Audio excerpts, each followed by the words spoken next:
It's a new year, and it totally feels like 2 years ago already, at least in Ontario, as the lockdown continues for those long-suffering enthusiasts and attraction fans like myself. So might as well give another news update, at least the first in quite a while, for the local region of Ontario, the Golden Horseshoe, and the New York State and Pennsylvania area.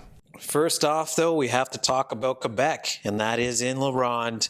What is going on with Vipere? Who really knows? Now we're talking about 3 years since the decision to remove Super Manège in order to place this ride in that location in the park. Now Manège looks like a lost offering, considering that the park has relatively been able to operate almost to normal conditions for the past 2 seasons, at least with the restrictions and mandates in mind, and it has not had Manège to offer to the public. Now, the speculation in regards to what's going on here is obvious in relation to the COVID situation, but is the park struggling so much that they cannot construct this ride in time for 2022? It's very possible, as no indication of it exists on the park's website, and we're talking mid-January at the point of recording of this video. It's frightening to consider that this might be the reality, given that the money has already been spent to transport the ride to the park. However, it can't afford to actually construct it. Given that crowd sizes were not over capacity in the last 2 seasons, it still would have made sense for them to open the ride. However, it has not opened, which can only lead to the conclusion that they're struggling for the finances in order to construct it. The fact that the ride still is on site also gives the indication, and with the footings that have been put in place, that the ride is indeed intended to be constructed, but now we're getting close to 4 years since the ride was announced by the park, and that can only not bode well for the rest of the park's announcements of new attractions in the next decade. If Vipere does get constructed, it can only bode well for the park this season, considering that Canada's Wonderland has no major attractions opening for the 3rd season running and will generally take away the attention from that park and back over to Ronde. Marineland remains in the gray zone. No one knows exactly what's going to happen with this park. There are rumors that it's going to be for sale. There's rumors that it has already been sold. There's rumors that the park is just going to generally close down. Regardless of what internet traffic states, the park is in fact still technically open, and their Instagram has been as active as ever. Probably a reaction in relation to all the backlash the park has seen in the last half of a year. Obviously, there's been numerous controversies over the last couple of months, including the fact that the park has apparently been fined for holding live entertainment performances with the animals on site. Personally, First Drop did not see any performances in the past season during the 2 visits of which we had visited. There are rumors circulating that the park has indeed already been sold. And also recently in the news is a legal battle between the park and the new sanctuary that's being built in the Maritimes for the whales. The park claims that the conditions of the site are not conducive to a healthy lifestyle for the whales. The team constructing the site maintains that the conditions will be suitable for the marine life that will eventually hopefully reside there.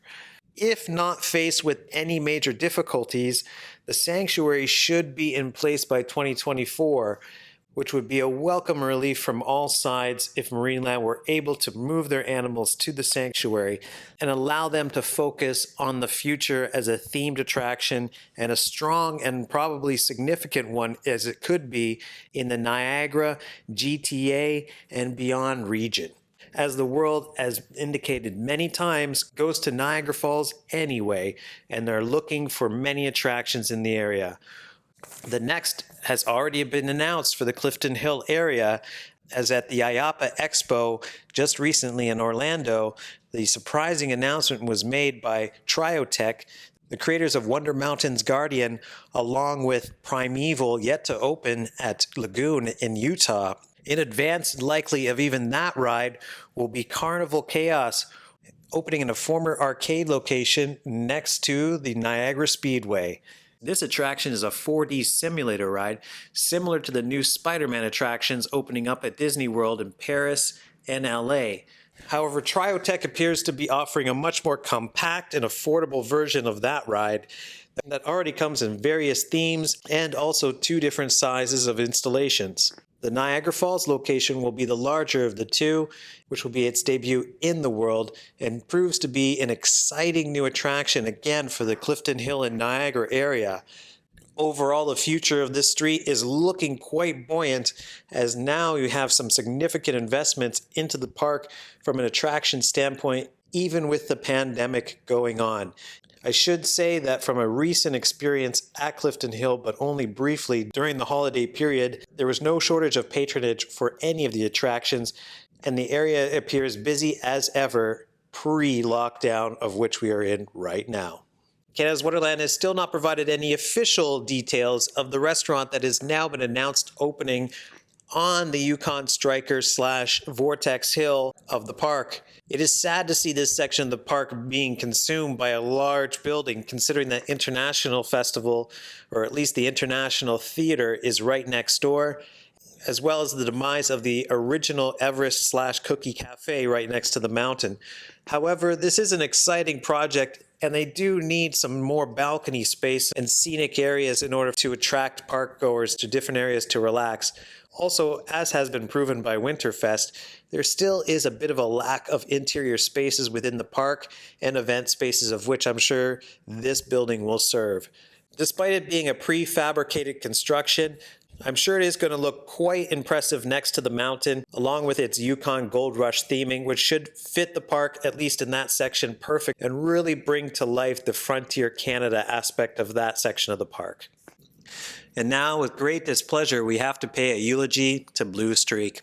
Conneaut Lake's legendary Ace landmark coaster has now left us, which was long protracted and long expected from the current owners of Conneaut Lake Park, who over the course of a few years now have slowly been dismantling all of the classic structures that the park had in place of empty spaces and parking lots and more concert space for, say, concerts that probably will never be located in the park anyway.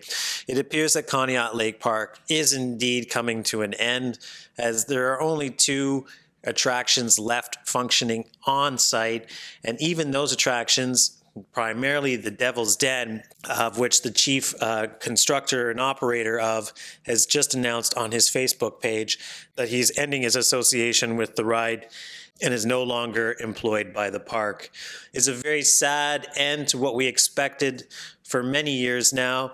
In fact, the overall tone of the park owner in an Instagram posting recently still seems insensitive to the enthusiasts that only wanted to see what is a classic structure and really something that a coaster that, despite all of its kinks and really painful rides, was beloved by many coaster fans throughout this region and even the world, and now it's unfortunately gone.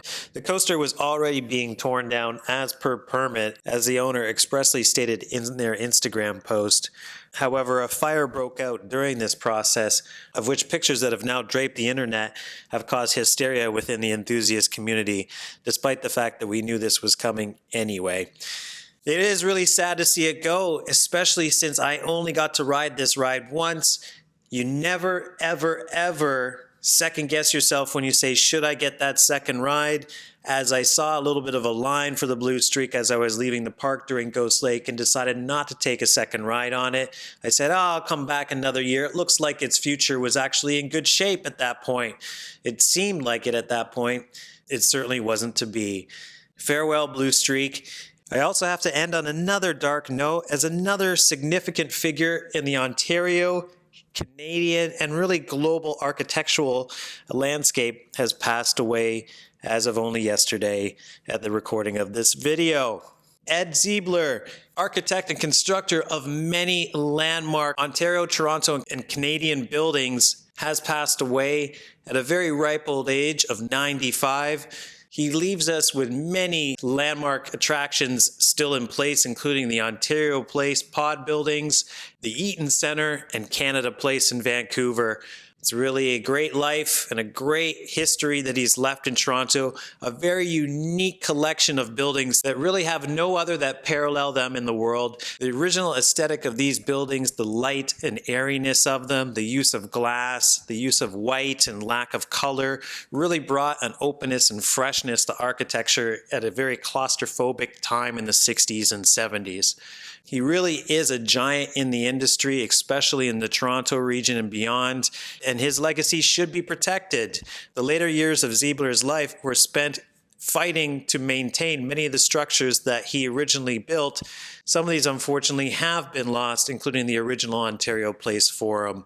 That's it for this month's news update, guys. To get these out a little bit quicker, we won't be doing video anymore, or at least for this season. Please comment below if you feel that we should maybe go back to that in some time in the future. But otherwise, thanks for watching. Please like, share, and subscribe as always, and enjoy your ride.